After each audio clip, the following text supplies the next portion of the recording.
I'm a very determined person. You have to learn how to walk. You have to learn how to talk. You have to do everything all over again, how to eat. Patients like Tamara are like one of the reasons why I became a doctor. She provides a lot of inspiration, whether she wants to do that or not, she does. And just kind of seeing how she took her circumstance, changed it, and has made lemonade out of a lemon. When I first had my stroke, I was at work. I kept falling, didn't understand why. And me, going outside, smoking a cigarette, I couldn't drive the car, and I was not going to risk making the risk take to drive a car. I called my mother. I get home. My niece is an RN nurse. She told my mother I might be having a stroke. Within an hour, I stroked out. I couldn't feel my left side. And all I do remember is waking up in the hospital, and they said, you had a stroke. You 20, you 30, you never think none of that, but here I am, a whole stroke person, and I lost my whole left side. And 70% of my eyesight on my left side and 30% of the right side. I have to wear a brace on my arm. My hand do not open. It's closed like this because of the stroke. There was a study presented most recently at the International Stroke Conference in Denver this past February that presented this study that looked at all people over the course of many decades.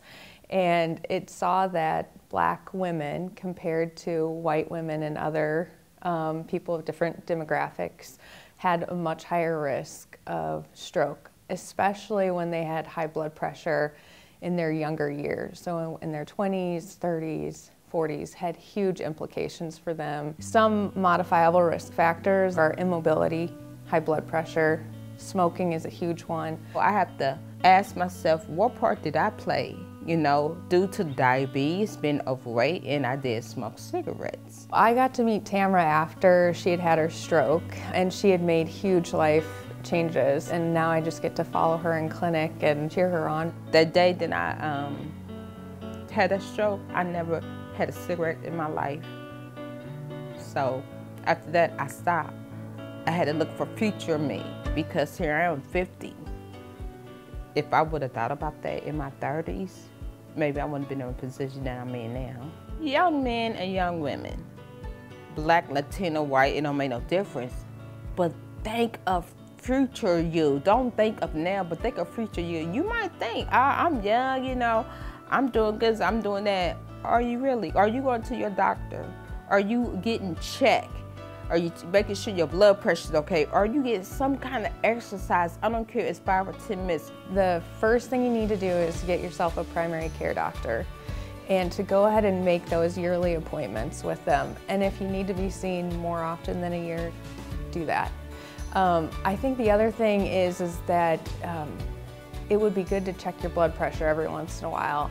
You don't need to obsess about it, but maybe once a week, or you know, if you're noticing it's running a little higher, check it once a day and just kind of keep a log for yourself. I'm very proud. I have my moments. Who don't, you know? I cry sometimes. It could be lonely sometimes, but I'm here.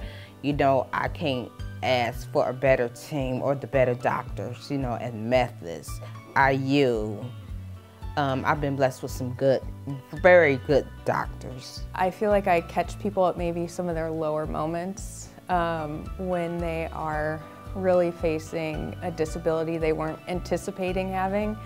And sometimes people feel a little hopeless in the matter, and I really see my job as someone to encourage them and to let them know that hope is not lost, that we can change things, and that they're not a sitting duck, for lack of better words, for another stroke. A lot of times people are really worried that because they had one, they're gonna, no matter what they do, they're gonna have another one, and that's just simply not the case. We can fix things and help prevent future events.